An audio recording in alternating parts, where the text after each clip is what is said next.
Good evening. It's a real pleasure to welcome all of you here today. Uh, we have an exciting program, and we've got uh, a couple of surprises for you. This a special thanks to First Bank for sponsoring this series, and we've got a special event from the head of that. And I'm going to ask Randy Fields if he'll come forward and introduce Chad to the audience, and then y'all take as much time as you want since you're paying for it. You can talk all you want to.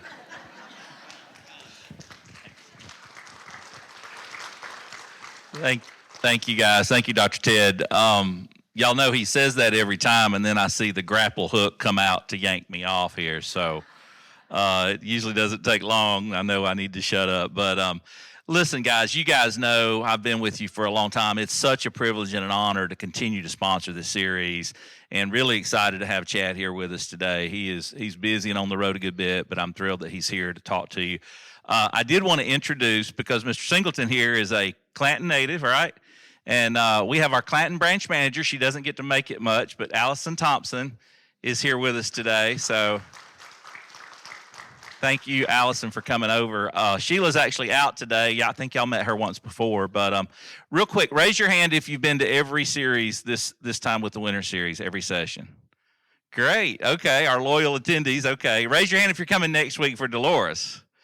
Yeah, I didn't think you'd miss her storytelling, so that's exciting. Well, listen, I won't hold you up. Of course, Mr. Kramer over there hanging out, taking care of everything at the table. Again, we're thrilled that you're here. Hope you enjoy this. My official commercial, you know I have to do one.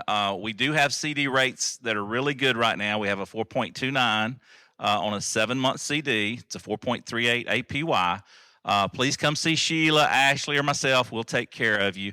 And there's really great CD rates right now for you if you're saving a little money. With no further ado, Chad Jones, CEO, head of the bank. Love to have him here. Welcome, Chad. Good morning, good afternoon, however you want to look at where we are in time today. But where we are in time with the bank is 175 years. So since 1848, we've founded right here in this county. In Talladega in 1848, there was a small banking shop set up.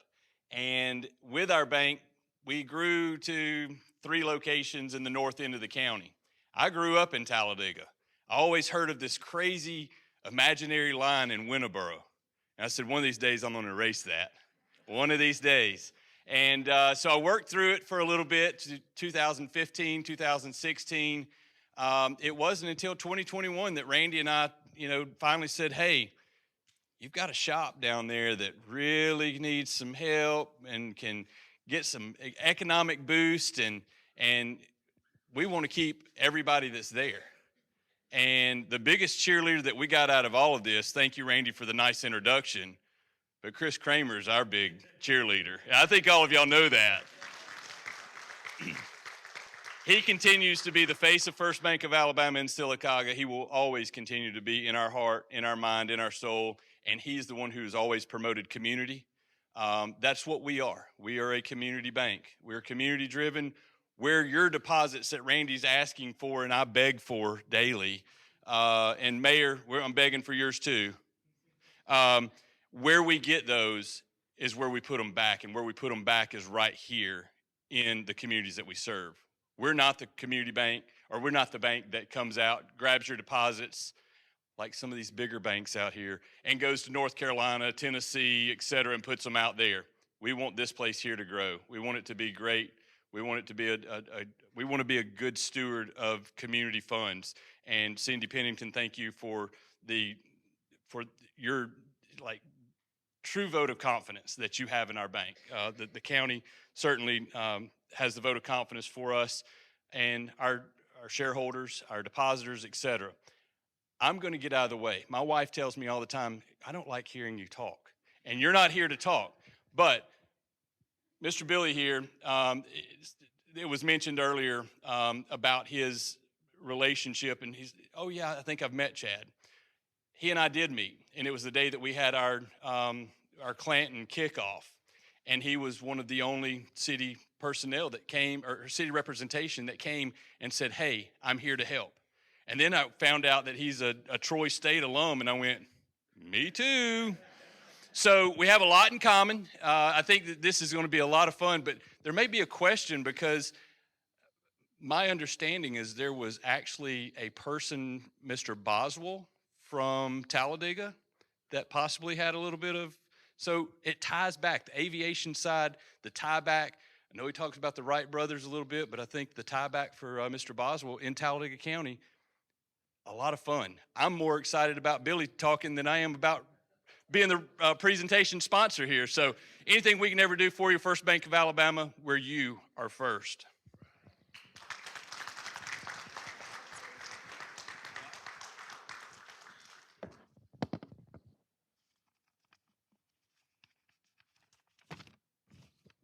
Chad, if you ever get tired of banking, you could go into the ministry.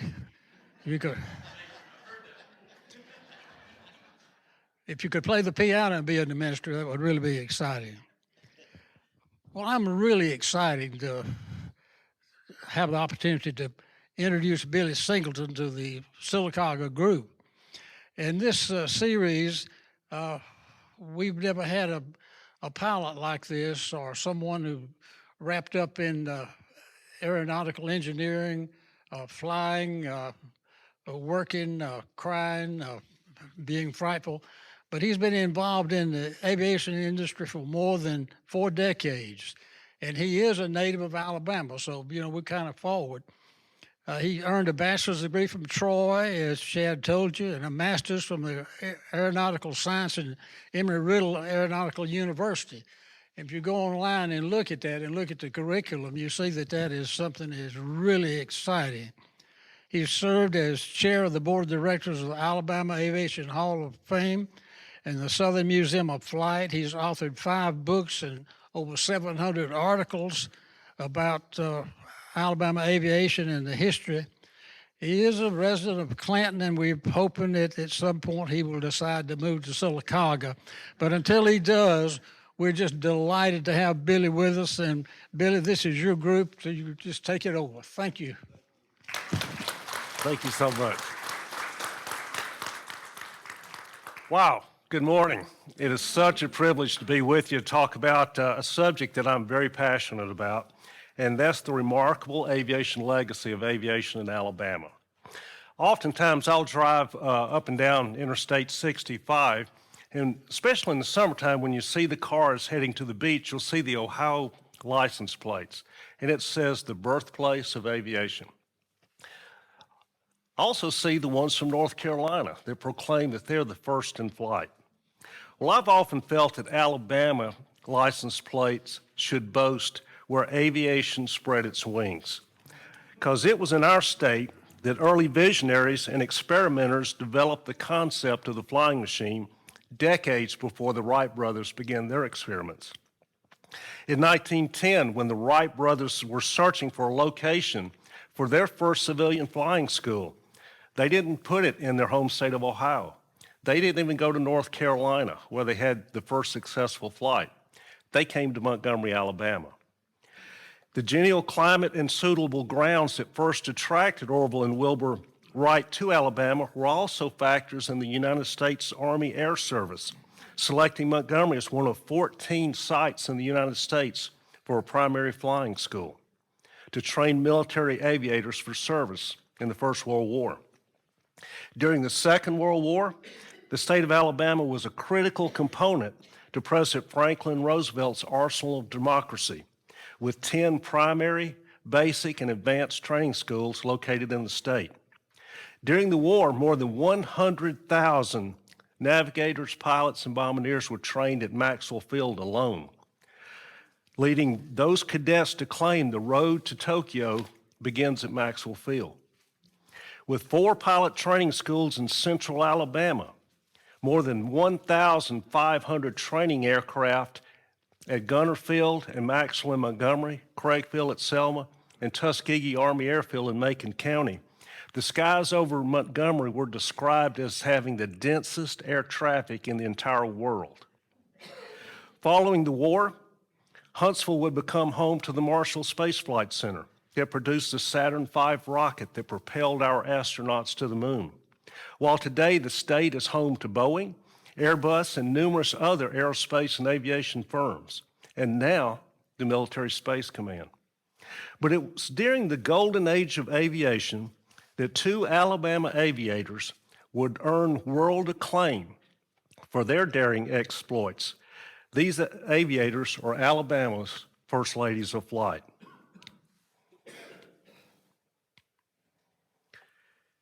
In 1921, aviation pioneer Eleanor Smith wrote, "To some young women with dreams of a wider world, there seems to be two paths to follow, each with great romantic appeal.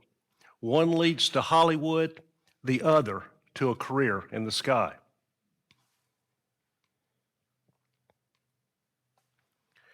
I believe this quote is especially appropriate as a means of introducing Alabama's First Ladies of Flight, Catherine Stinson and Ruth Elder. For a significant part of the first century of powered flight in the United States, it was extremely challenging and difficult for a woman to achieve success in the male-dominated aviation industry. Rigid social expectations prevalent during the early 20th century branded aviation as not only an inappropriate activity, but even a physical impossibility for women. However, these constraints would not deter Catherine Stinson and Ruth Elder from establishing their equality as aviators and earning their rightful place, not just in Alabama aviation history, but around the world. Catherine Stinson was born on Valentine's Day in 1891 in the small farming community of Fort Payne, Alabama, the oldest of 4 children. At the age of 13, Catherine's parents, Emma and Edward Stinson, separated. Now, although her parents would never actually divorce and her father maintained a relationship with the family, Emma Stinson, her mother, would become the dominant influence in Catherine's life. Emma was described as a self-confident, self-assured, and ambitious parent. She rarely applied restrictions or enforced conventional rules in raising her children. In a 1917 interview with the American magazine, Catherine Stinson would recall that Mother never warned me not to do this or that for fear of being hurt. She never reproved my sister and me for playing with boys. I believe this helped Catherine to develop a personal level of self-confidence and sense of equality that would ensure her success in aviation. Early in life, Catherine displayed a talent for music and dreamed of becoming a concert pianist and music teacher.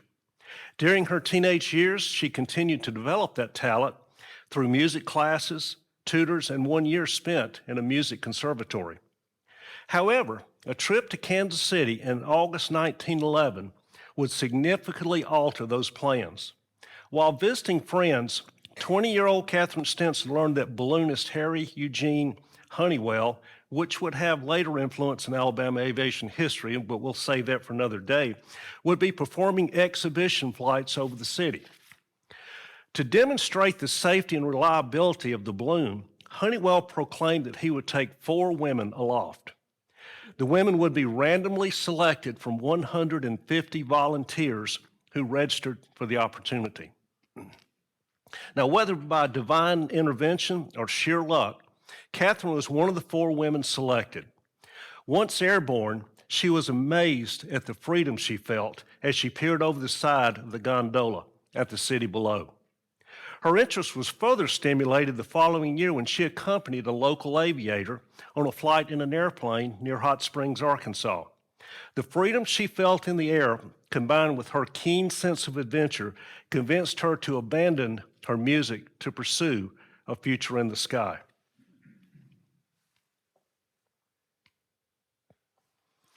As she began her quest to become an aviator, Stinson visited flying schools in Hot Springs, Arkansas, St. Louis, and numerous other cities, but was unable to find a mentor willing to teach her to operate a flying machine. Eventually, she visited a field in Chicago where she met a Swedish immigrant known to local aviators as Max Lilly. Lilly also initially refused to accept her as a student because he believed that Stinson, at 5 feet 1 inch in height and 100 pounds, to be lacking in physical strength to manipulate the controls of the flying machine. However, Stinson would use her powers of persuasion and $250 in cash to convince Lilly to set aside his bias and accept her as a student. Now, if any of you are wondering why Max Lilly seems to be holding onto that strut as if his life depends on it, it in fact does. Early Wright designs, there were no restraints or seat belts for the seats.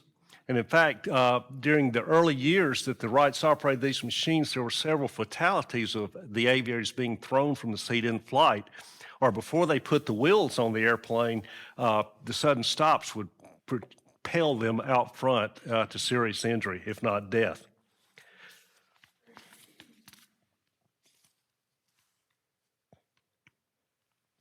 Catherine Stinson quickly earned the reputation of being a meticulous student who was very particular about the maintenance and operation of her aircraft. She would frequently scold her instructor about the poor mechanical condition of the aircraft operated by the school, a lesson that Max Lilly apparently never took seriously. Less than 2 years later, Lilly would be fatally injured in an aviation accident that resulted from an in-flight mechanical failure. In July 1912, and I want you to think about this, after 4 hours and 10 minutes of instruction, Stinson operated the machine without the assistance of her instructor for the first time. In a true test of her skill, the engine of the machine failed on that first solo flight, forcing Stinson to make her first solo landing without power. 3 days later, Stinson performed a figure-8 maneuver and made an ascent to an altitude of 500 feet to qualify for a pilot's license. Of course, they were issued by the Fédération Aéronautique Internationale, that organization that was established to advance the science and sports of aeronautics, because in the United States at that time, there was no federal agency to oversee that. In completing the test, Stinson became only the 4th female pilot in the United States to earn a license to operate a flying machine. Tragically, 2 of the women who preceded her perished in accidents within weeks of Stinson beginning her flight training. The 3rd retired from active flying after following those accidents, making Catherine Stinson the only active female aviator in the United States at that time.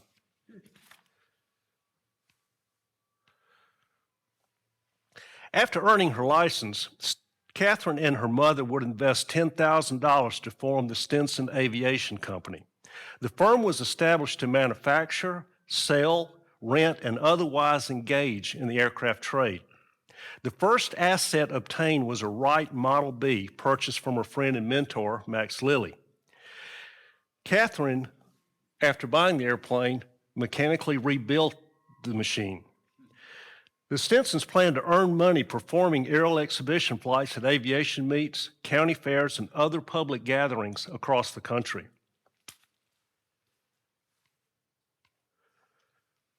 By the summer of 1913, Stinson's career had literally taken off, with appearances across the Midwestern United States.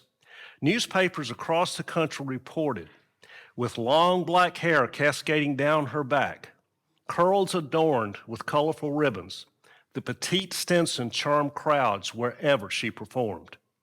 A reporter for a Kansas City newspaper described the 5-foot, 100-pound Stinson as a young woman who appeared not a day older than 16.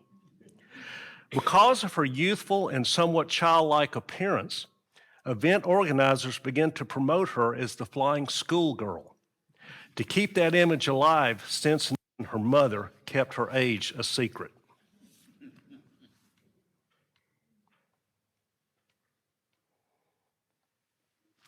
During her career as an exhibition pilot, Stinson became the first female aviator to perform several difficult and dangerous aerial maneuvers. In July 1915, over Cecil Field in Chicago, she became the first female to perform an aerobatic loop in an airplane. She would also become the very first aviator of either gender to produce night skywriting with flares attached to the airplane. Now, you're lighting a fire and putting it on a wood airplane. When asked if she was ever afraid in the air, Stinson replied, "Fear, as I understand it, is simply due to a lack of confidence or a lack of knowledge, which is the same thing. You are afraid of what you don't understand, of things you cannot account for." Now, I want to point out a couple things. Flying these airplanes was a miserable existence. First of all, you're exposed to the elements, but you'll also notice you're sitting right beside the engine. And when you soloed this airplane by yourself, you sat in the left seat to offset the weight of the engine being where it was located. You'll notice no restraints that you can see there. You have these two big propellers that were driven by chains right behind you. So this thing was incredibly loud. The engine was water-cooled. You can see the radiator over here, and exceptionally hot. And this is one of the first with dual flight controls. You can see them there. I often tell people that you really had to love to fly to operate these machines because they were tremendously unstable and difficult to fly.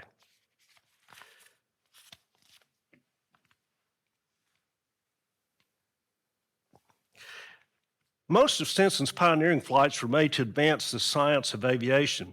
In September 1913, Catherine became the first woman authorized by the United States Postal Service to transport mail by airplane while appearing at the Montana State Fair in Helena.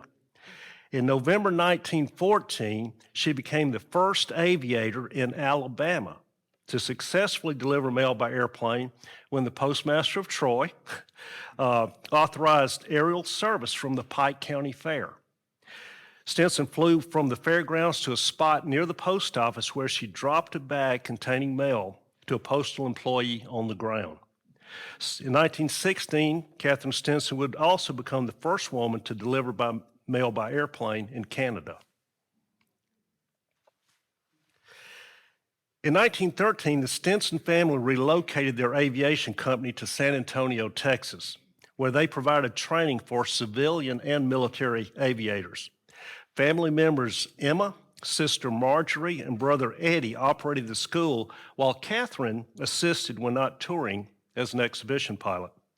In June 1917, Catherine's sister Marjorie, also born in Fort Payne, would become the 9th licensed female aviator and was a primary instructor at the Stinson School in San Antonio.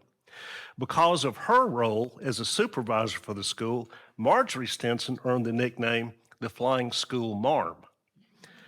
Today, Stinson Field in San Antonio remains in operation after more than 100 years and, of course, is named in their honor.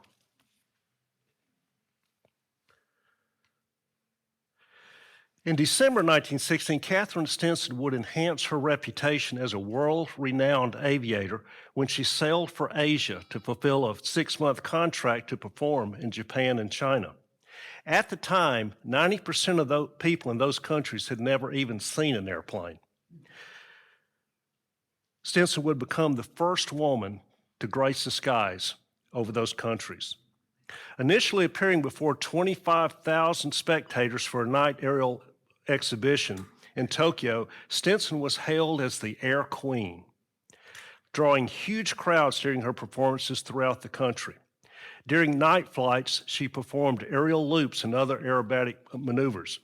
And these are postcards of the era, but you'll notice where she's doing the loops at night in that machine we just showed you, with flares attached to the wings.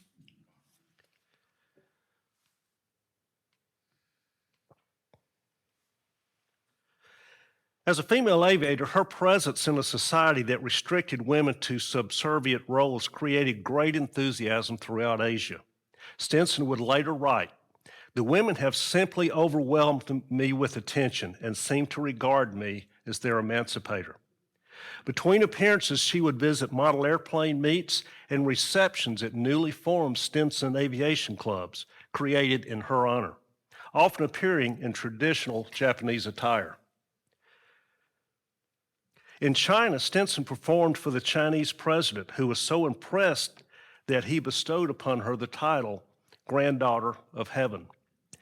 In April 1917, however, her Asian tour would be cut short because of the declaration of war by the United States against Germany, a declaration that elevated the conflict in Europe into the First World War.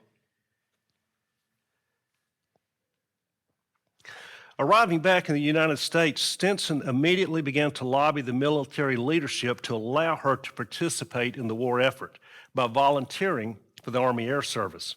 The response was polite but firm. Females would not be accepted for combat service and need not apply. Undaunted, Stinson began to seek other opportunities to do her part. In June 1917, she volunteered to assist in soliciting financial contributions for the American Red Cross by making publicity flight from Buffalo, New York to Washington, D.C., with appearances in New York and Philadelphia. Departing on the 24th of June 1917, Stinson used railroad tracks, known by early aviators as the Iron Compass, to navigate while bombarding towns along the route with pamphlets urging citizens to contribute to the Red Cross $1 million fund. The airplane she used for the flight, a Curtiss Jenny military trainer, was equipped with a small mirror in the cockpit to allow her to present a clean face, free of oil and grime discharged from the engine before greeting crowds at each stop along the route. More than 5,000 spectators greeted her arrival in Washington. Before landing, Stinson performed a series of aerial maneuvers for the crowd. Because there was no airport in Washington, Stinson landed at the Polo Grounds near the Capitol. She was then escorted to the Capitol building to deliver $2 million in pledges to the Secretary of the Treasury, William McAdoo. The flight that day covered 670 miles and required 11 hours of flying time, which included landings in 7 cities. On December 11th, 1917, in another demonstration of her ability as an aviator, Stinson departed North Island near San Diego, California. After flying 610 miles nonstop in 9 hours and 10 minutes, she set national aviation records for distance and duration before landing in San Francisco. Because she has neglected to carry food on the flight, she would later joke that she was the first person to travel between San Diego and San Francisco between meals. Continued to be frustrated in being unable to participate in the war effort as an aviator, Stinson would ultimately volunteer as a driver for an ambulance service organized under the Red Cross. She traveled to France shortly before the end of the war. After the armistice, Stinson received permission to conduct airmail flights between Paris and Germany on behalf of the United States military. Before she could begin those flights, the great influenza epidemic raged across Europe. Catherine contracted the often fatal disease and was forced to return to the United States. Soon after her arrival, Catherine Stinson would be diagnosed as suffering from tuberculosis. Hearing of the benefits of the arid New Mexico climate, she relocated to Santa Fe, where she would spend the remainder of her life. The effects of the disease would do what the social expectations and gender bias of the early 20th century could not do. Catherine Stinson would never again pilot an airplane. Stinson would spend the remainder of her life designing beautiful structures as a prominent architect in Santa Fe. Asked if she would ever return to flying, Stinson replied, and I truly love this quote. She stated, in the early days, it was fun to fly. You could soar over rooftops and trees or drop down to meet a passing train and wave at the engineer. The whole sky belonged to you. Now, there are so many regulations. The sky is crowded. All the fun is gone. And that was a 1962 quote. In 1959, Catherine Stinson suffered a stroke, and by 1962, she had become bedridden. She would pass away peacefully on July 8, 1977, at the age of 86. For Ruth Elder, our next First Lady of Flight, the path to a wider world would not only lead her to fame in the sky, but on the silver screen as well.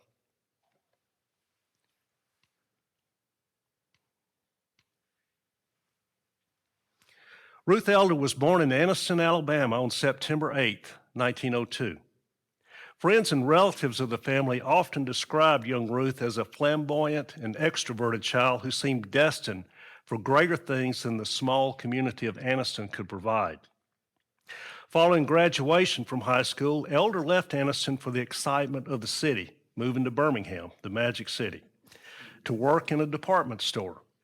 Soon after relocating to Birmingham, Ruth would marry the first of what would become 5 husbands.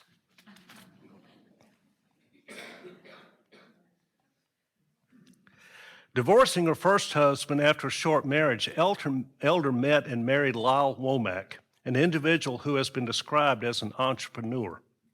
The couple moved to Lakeland, Florida, where Elder obtained employment as a receptionist in the office of a dentist. Now, think back, the decade following the end of the First World War would become known as the Roaring Twenties. One of the most familiar symbols of that decade were young women called flappers, with bobbed hair and short skirts, who drank, smoked, and used words not considered ladylike, a persona that Ruth Elder would quickly adopt.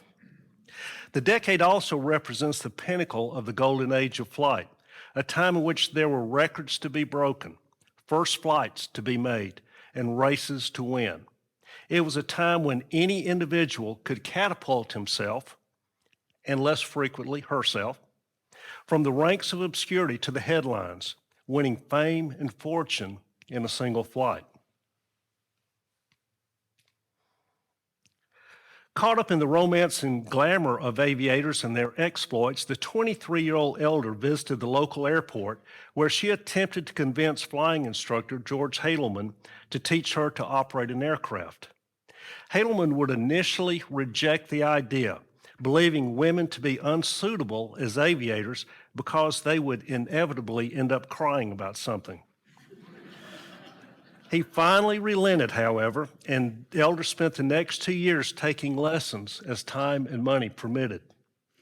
In May 1927, an event occurred that would impact the life of Ruth Elder in ways the young woman from Anniston could never anticipate. A 25-year-old airmail pilot named Charles Lindbergh astounded the world by flying nonstop across the Atlantic Ocean from New York to Paris. Even before Lindbergh returned from Paris to a hero's welcome in New York, Ruth Elder had already made the decision to become the first woman to cross the Atlantic by airplane. In the weeks following her decision to replicate that epic flight, Elder received unexpected yet welcomed support when a group of West Virginia businessmen, recognizing an opportunity to take advantage of the publicity surrounding the Lindbergh flight, decided to provide financial backing to sponsor an attempt by a female aviator to be the first to cross the Atlantic by air. They reasoned that a profit could be made from the venture by marketing the publicity rights to motion picture companies and through product endorsements. The investor group faced 2 important decisions. First, selecting an airplane capable of making the flight, and equally important in their eyes, finding the perfect female aviator who could capture the attention of the air-minded public. Ruth Elder, the young woman from Noble Street in Anniston, Alabama, proved to be the perfect face for the venture. In describing her, newspaper reporters would write, "With her wide smile, she looked exactly like the Pepsodent toothpaste advertisements in contemporary magazines." Reporting on her announcement to fly across the Atlantic to Paris, the media would describe Elder as the fairest of the brave and the bravest of the fair, and labeled her Miss America of Aviation and the Florida Flying Flapper.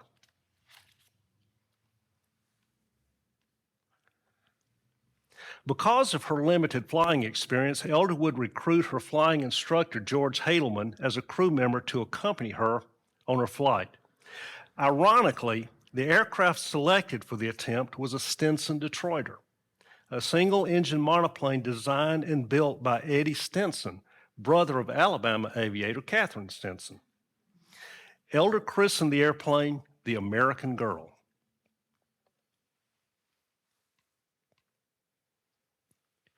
Arriving in New York in preparation for the flight, newspapers reported that Elder breezed into Long Island with the subtlety of a gale.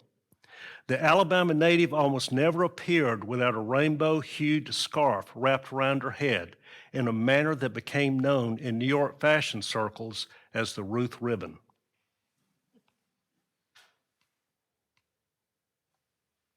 Now, some historians have suggested that the flight by Elder was nothing more than a publicity stunt.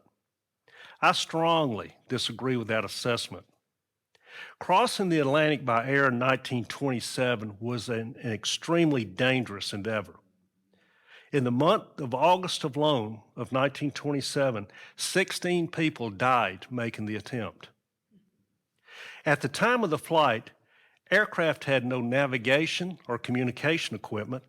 There was no radar tracking by air traffic control as we know today, and Elder could not depend on the availability of air-sea rescue. Before being allowed to make the flight, Elder was required to obtain her pilot's license, complete a physical examination, and demonstrate her proficiency as a pilot in the Stinson aircraft for Department of Commerce inspectors. She certainly proved her abilities as an aviator. After numerous delays, Elder and Hadelman received official clearance for the flight on October 11, 1927. On the morning of their departure, Elder boarded the aircraft with a food basket on her arm, appearing as though she were on her way to a picnic. In the pocket of her flying suit, she carried a complete vanity case with lipstick, rouge, and other cosmetics. She would explain, "I want to get out of the airplane in Paris as cool and neat as I did at the start. I will powder my nose whenever I feel like it, flying or not."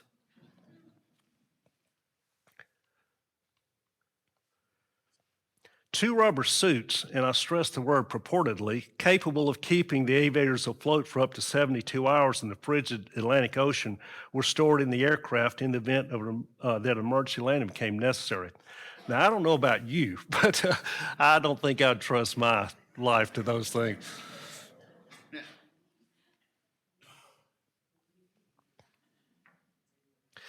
When asked why she was making the flight, Elder would explain, "I've lived for a while without amounting to a plugged nickel. I want to do something that will make people notice me, that may give me an opportunity to get somewhere in the world." Departing from the same runway that Charles Lindbergh had utilized for his flight to Paris only a few months earlier, the American Girl lifted off at 5 o'clock in the afternoon. 500 spectators gathered to watch the takeoff and cheered as the aircraft lifted off the runway. The Anniston Star newspaper printed an extra edition announcing Ruth Elder off for Paris. Throughout the first night of the flight, Elder and Hadelman took turns at the controls of the aircraft, singing songs to pass the time. After 15 hours aloft, but less than halfway to their destination, the flight began to experience problems. The aircraft had been flying into a steady headwind since leaving New York, causing fuel consumption to be greater than anticipated. More troubling than that, the American Girl began leaking lubricating oil, the lifeblood of the engine. By the second morning, the 32 hours after takeoff, keeping in mind that Lindbergh's flight only required 33, but 32 hours after takeoff, but still 8 hours from the coast of England, Elder and Hadelman were faced with a potentially life-threatening decision: continue to fly until the loss of oil caused the engine to fail, or make an emergency landing on the surface of the ocean. As they prepared for the worst, they spotted a Dutch oil tanker, the first ship they had seen in more than 12 hours. Circling overhead the ship, Elder dropped a note onto the deck to advise their intentions to make a landing on the water alongside. Wet and fatigued, Elder and Hadelman were hoisted aboard. Shortly after they abandoned the American Girl, the aircraft caught fire and sunk into a watery grave in the Atlantic Ocean. Elder would later state that it was like watching an old friend drown. Elder and Hadelman would be taken by ship first to Portugal and then to France. Upon her arrival, the French people would celebrate Elder as a national hero. For publicity purposes, United Press International leased an airplane to allow Elder to land at Le Bourget Aerodrome in Paris, her original destination. Elder's attempt to be the first woman to cross the Atlantic Ocean by air has been termed a glorious failure. Even though the flight did not reach its destination, it did represent an overwater endurance record of 2,623 miles, the longest flight ever made by a woman. Upon her return to New York City, Elder was met by adoring crowds, news reporters, and a ticker tape parade. 2 days later, she attended a luncheon in Washington, D.C., hosted by President Calvin Coolidge. Other guests included Charles Lindbergh, which you can see him here, and Amelia Earhart. And of course, this is Ruth Elder here. Elder would also be celebrated at Ruth Elder Day in Anniston. Elder would capitalize on her fame by signing a contract for a 25-week tour of vaudeville shows and other appearances at the weekly rate of $5,000, an amount worth $90,000 in today's spending. For Elder, the dream of a wider world that began on Noble Street in Anniston now led to the romantic appeal of Hollywood. After 6 months of staged performances, Elder left Hollywood to star in 2 silent films, Moran of the Marines with Richard Dix and The Winged Horseman with Hoot Gibson. When not acting, hosting lunches, or attending parties, Ruth Elder continued to sharpen her flying skills. In August 1929, Elder joined 19 other female aviators in the first women's air derby from Santa Monica, California to Cleveland, Ohio. The route took the contestants over deserts and mountains. They navigated by road maps and railroad tracks. Elder was required to make one emergency landing because of an engine failure. Arriving in Cleveland, the termination point of the race, Elder finished 5th of 14 aircraft that completed the 2,759-mile journey. Amelia Earhart, who became the first woman to successfully cross the Atlantic Ocean the previous year, finished just 2 places ahead of Elder. Elder's aviation career included other notable events as well. She would become a founding member of the 99s, the Association of Female Aviators, and would remain a member until her death. The association obtained its name because 99 of the country's 117 female aviators became inaugural members. Today, that organization has more than 150 chapters around the world. Elder would receive the ultimate demonstration of respect in being the only female aviator of the period to be elected to the membership of the all-male fraternity of aviators known as the Quiet Birdmen. Tragically, Ruth Elder's fast ascent into the world of fame was paralleled only by her rapid descent from the public view. For Elder, flying an airplane seemed to be the one aspect of her life that she could control. After earning an equivalent of more than $5 million in today's dollars, Ruth Elder would recall, "The money slipped through my fingers, and soon there was nothing." In 1955, the manager of the Flight Test Division of Hughes Aircraft Corporation received a directive from the owner of the company, Howard Hughes, to hire someone who was unknown to him. Hired as a secretary at Hughes Aircraft, Elder had come full circle, starting out as an office worker in Birmingham and ended up as an unrecognized secretary in an aerospace company. Struggling with alcohol addiction, a string of failed marriages, and financial problems, Elder would finally find peace late in her life. In her final interview, she stated, "Flying is nice, but the earth has so many wonderful things in it to make people happy. The cool Northern California summers, walks along the beach, and the view of the sailboats on the bay." Ruth Elder passed away peacefully at her home on October 9th, 1977, just 2 days shy of the 50th anniversary of her Atlantic flight. In her obituary, a writer for the Associated Press observed, "In the half-century that followed her attempt to cross the Atlantic Ocean by airplane, Ruth Elder made movies, was hosted by a president, socialized with royalty, married 6 times, made a lot of money, and spent every bit of it." Fittingly, her ashes were spread over the Pacific Ocean by airplane.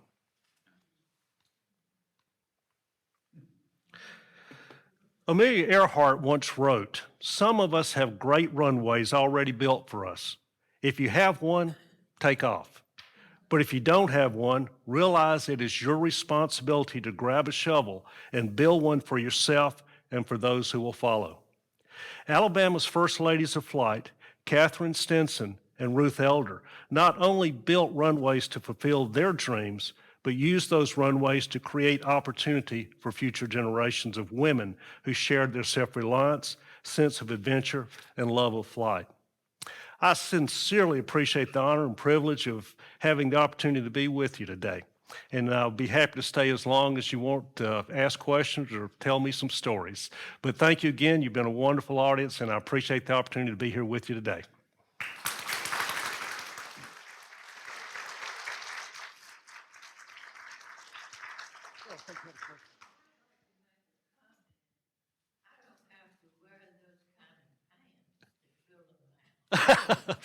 No.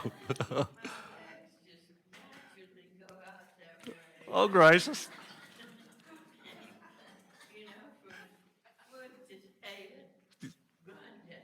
Yes, ma'am. Yes, ma'am. Questions? Yes, sir. I'd introduce you to one of her many cousins. This is Ruth Elder's second cousin by marriage. Well, that is an honor and a privilege. Her father was my great-great-grandfather. Wow, that's incredible. That's incredible. Oh. Well, I would love to see more done about these ladies. They deserve it. I've worked very hard. We got Catherine Stinson in the Alabama Aviation Hall of Fame, and I'm working every day to get Ruth Elder there. So she deserves to be there. Well, I did not know about her until 2 days before I got my private pilot's license. Did you? Wow. In 92. And I was talking to my dad, and he said, "Well, you're taking after Cousin Ruth." And I said, "Who is Cousin Ruth?" Wow. I mean, I was just shocked that I had this wonderful relative with a little ahead of her time with her 6 marriages. But we just couldn't believe that I had never known her. Well, and that's, to me, what is unfortunate is a lot of people, you say Ruth Elder, and they say, well, who is Ruth Elder? And to do, I made the point of she was aloft for 32 hours before they dished to sea, and Lindbergh had made it all the way to Paris in 33. Had it not been for the headwinds, I think we would be having a totally different discussion about Ruth Elder today. Right, right.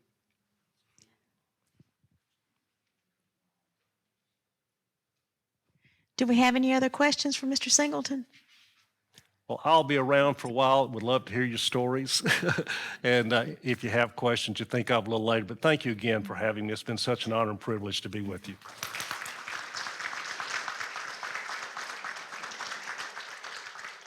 I do have one question. How do you drop a note from an airplane onto a ship? Which tells you about her skill as an aviator. Exactly. They absolutely did. Flew low over the ship, and I forget what they tied the note to, but it was a piece of something in the airplane, and just tossed it over and it landed on the ship. Wow. Wow. Pretty cool. Thank you so you. much for working so hard to get these 2 very inspirational stories out so that people know more about them. Thank you. Thank you. It's a Thank great you. presentation. Thank you for being with us today.